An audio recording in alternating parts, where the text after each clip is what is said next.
Selamat datang ke episod 1 View Rumah. So hari ni aku nak bawa korang view rumah baru di Permatan Badak Maju, Kuantan, Pahang. Orang Kuantan mustahil tak tahu Permatan Badak dekat mana. So jom kita tengok apa yang korang dapat free kalau korang beli rumah ni. Ini pos kereta, muat lebih kurang 2 biji kereta. Barang free dekat depan ni, dapat pagar free lah. Kian, siapa nak bagi? Jom kita tengok dalam apa yang korang boleh dapat free kalau korang beli rumah ni.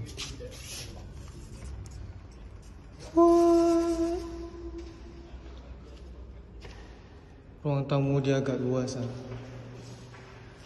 Barang free yang korang boleh dapat dekat ruang tamu ni, tu je lah. Free sinki tu. Okey lah, siapa nak bagi free kan? Jom kita tengok bilik pertama dia. Ni master bedroom dia. Kosong juga. Ada bilik air sekali dalam ni.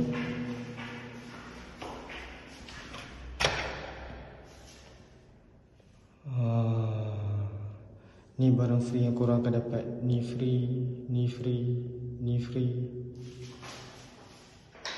Okey lah, siapa nak bagi free kan? Jom kita tengok bilik seterusnya.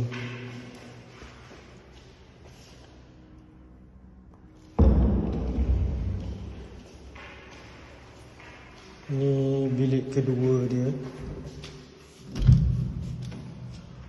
Pun kosong.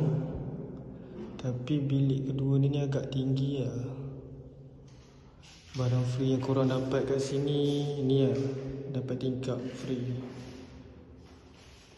Gila kan, siapa nak bagi free? Ni bilik ketiga dia. Pun sama macam bilik kedua. Dia punya atas pun sama. Ni pun free. Okay.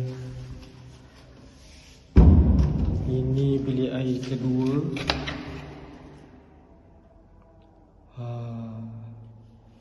Ni kau dapat free, ni free, ni free, itu free. Okay kan?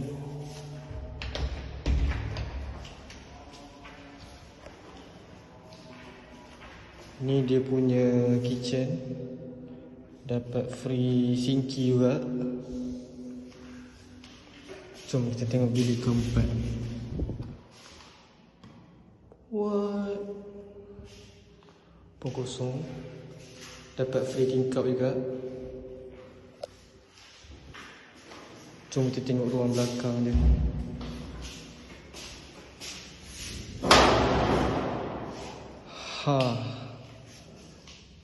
Ruang belakang dia ni agak luas. So barang free yang korang dapat ni je lah. Daun-daun ni, rumput-rumput ni free ni. Pagar. Kalau korang nak renovate pun boleh beritahu je. Kami akan cuba uruskan renovation.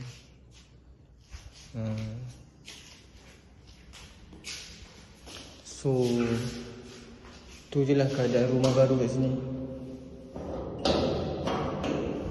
Rumah ni ada 4 bilik, 2 bilik air. Keluasan dia lebih kurang 20.6 kali 95, 94 macam tu lah. Harga rumah ni lebih kurang bawah 300k. Anggaran bulanan lebih kurang 1,500. So tu je untuk hari ni. Jangan lupa follow, like, komen dan share untuk view rumah seterusnya.